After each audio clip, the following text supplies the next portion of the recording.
విశాఖ జిల్లా ఆనందపురం మండలం గంభీరం గ్రామంలో బాబు ష్యూరిటీ మోసం గ్యారంటీ కార్యక్రమం నిర్వహించారు.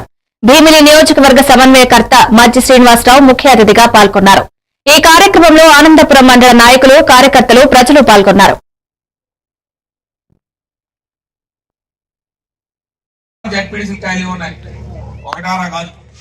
ఈ రాష్ట్రంలో నాకు తెలిసి ఒక 100-150 పైచులకు జడ్పీటీసీలు ఖాళీ ఉన్నాయి, అనేక ఎంపీటీసీలు ఖాళీ ఉన్నాయి, అనేక కార్పొరేటర్లు ఖాళీ ఉన్నాయి, కౌన్సిలర్లు ఖాళీ ఉన్నాయి. అవన్నీ ఏవి ఎలక్షన్ పెట్టకుండా ఆ కడపలోనే 2 జడ్పీటీసీలు ఉంటే అవి ఖాళీగా ఉంటే ఎలక్షన్ కమిషన్ వాటికి ఇచ్చిన నోటిఫికేషన్. ఎందుకు అక్కడ అర్జెంట్ గా రోడ్లు వేసి అర్జెంట్ గా అందరిని ఇంట్లో పెట్టి గెలిచి రేపు లెక్క పెట్టేసి అమ్మమ్మ జగన్ గారికి వస్తుంది, జనం లేదు, మళ్ళీ మాకే ఉన్నారు అనిపించని గెలిస్తామని చెప్పడానికి. ఉదయం నుంచి బాబు ఎన్ని ఇబ్బందులు పడుతున్నారో, ఎన్ని బాధలు పడుతున్నారో మరి వాళ్ళ బాధ ఎవరు తెలియదు. పోలీసులే పాపం వెళ్ళి ఓట్లు వేస్తున్నారు, ఎప్పుడు లేదు ఈ వ్యవస్థ, ఎప్పుడు మనం చూడలేదు. పోలీసు వ్యవస్థ ఎక్కడ కూడా నిష్పక్షపరంగా లేకుండా రాజకీయ పార్టీలో ఎన్నికల కమిషన్, ఎన్నికలు అంటే ఒక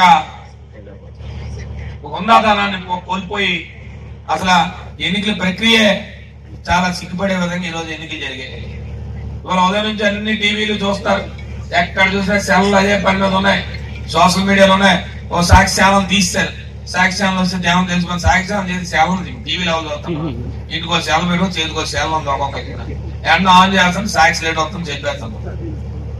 ఏంటంటే మీద మన దగ్గర పేపర్లు వస్తాయి, ఏమొస్తాయి పేపర్లోనే అది ఆటికైనా కక్షాలతో భారీ గెలుపు, ఏట భారీ గెలుపు, ఓట్లు వేసుకొని గెలుపు, దానికి ఏదో చెప్తారు రేపు.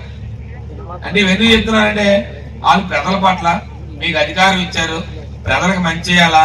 ఎందుకంటే ఈ గ్రామంలో చెప్తున్నారు హెచ్పీ లైన్లు ఉన్నాయి, ఇవాళ దాని మీద ఆల్రెడీ ఒక మనిషి ఇబ్బంది పడి చనిపోయాడు, ఆ హెచ్పీ లైన్ ఇమీడియట్ షిఫ్ట్ చేయాలంటే దాని గురించి ఆలోచించే పరిస్థితి లేదు. తాగడానికి నీళ్ళు కావాలి, ఈ ప్రాంతంలో ఎక్కడ కూడా తాగడానికి నీళ్ళు లేవు, ఇంటింటికి ఇబ్బంది పడుతున్నారు ప్రజలు, దాని మీద దృష్టి లేదు.